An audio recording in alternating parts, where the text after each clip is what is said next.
Говорят, рукописи не горят. Но те, кто бросал в костер крымско-татарские книги после депортации 1944 года, были уверены, в этом огне сгорят не только наша литература и история. В нем превратится в пепел сама память о нашем народе. Но мы не сгорели.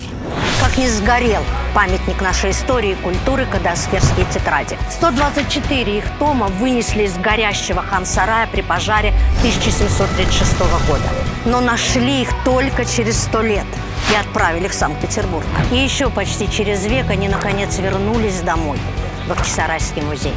И вновь пропали после 1944 года. Уже их фотокопии через десяток лет нашлись случайно и буквально были чудом спасены.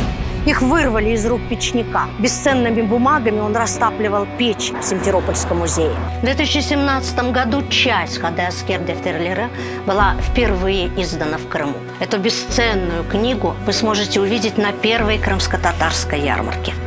А вместе с ней еще десятки книг о Крыме, крымских татарах, на крымско-татарском языке, написанных и изданных за 2 последние года.